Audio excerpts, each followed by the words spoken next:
First of all, let me thank the organizers for the opportunity to address all of you. One of the advantages of speaking last is that you could hang on some of the information already given. My topic is in respect of funding SMEs development in Africa. And I want to use Nigeria as a point of contact. By 1st of June, using World Bank figures, Nigeria will be 200 million people. About 60–65% of these are young, between the age of about 35, between 18 and 35 years old. We have penetration of telephony, mobile telephony, 151 million by December of 2018. And I think these percentages apply across the board in Africa. And with this, there's also greater penetration of internet. And this essentially is based off fintech and the new banking. Now, how does this help SMEs? The earlier speakers have talked about SMEs being the engine of economic growth in Africa. This is very true. In Nigeria, the official figures is that SMEs create 84% of the jobs. But those of us in the private sector, especially the organized private sector, know that they do more than this. Maybe it's about 95%. Micro, small, and medium enterprises, they provide all the jobs. They contribute substantially to our GDP. The real GDP, they contribute substantially to the effort to lift people out of poverty. So, funding SMEs is very critical. And what is the challenge? Again, I use Nigeria as an example. There's a lot of interest in making funds available through developing banks, our Bank of Industry, through government special interventions, through our CBN. But we are not achieving the target. And I think, again, this applies to virtually all the countries in Africa. We need to do a rethink.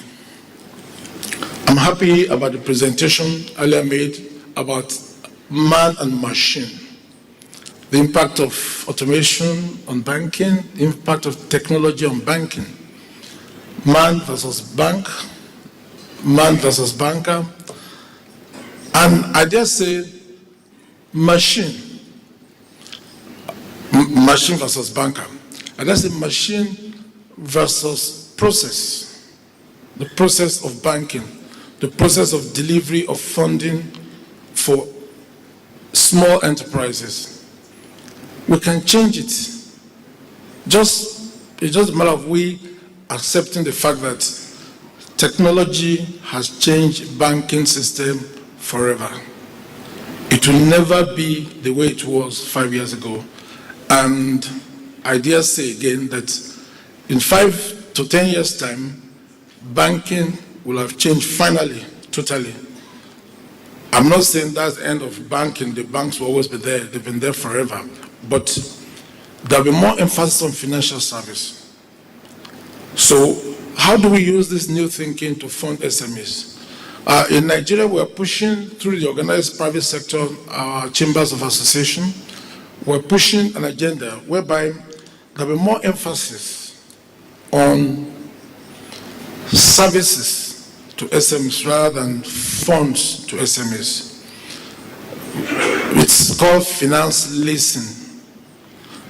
The last speaker has talked about KYC, know your customer. Now with technology, there's more information about customers.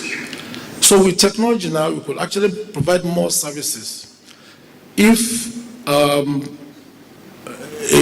SME company in Nigeria or in Kenya needs maybe 10,000 shillings, I want to use Kenya, 10,000 shillings, to fund a small bakery, a little bakery, a little food company, he really does not need the cash. he needs the oven, he needs the flour and things like that. So we can actually use the banking system to fund directly these things, not only the oven, even the delivery, the installation, and maybe some insurance. So you provide equipment, you provide services, and fund it directly. So what comes to the SME operator or the customer is just maybe the OPEX, the 5–10% of the main amount to operate on a daily basis. This guarantees that you de-risk. Technology will allow us to de-risk lending to SMEs. And then gradually this is picking up. I think it's what we want bankers in Africa, in Asia to look at and see how we can deliver more funding to SMEs, leveraging on technology and solving another problem, because the impact of technology on banking is that more banks will close down, more branches will close down, less people will be employed.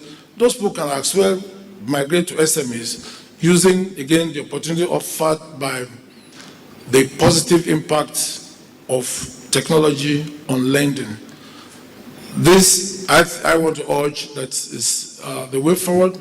In countries in Africa where there's huge population and serious poverty, you can use this to elevate poverty and lift people out of suffering and poverty. I thank you very much. Thank you very much, Prince, and thank you for respecting time.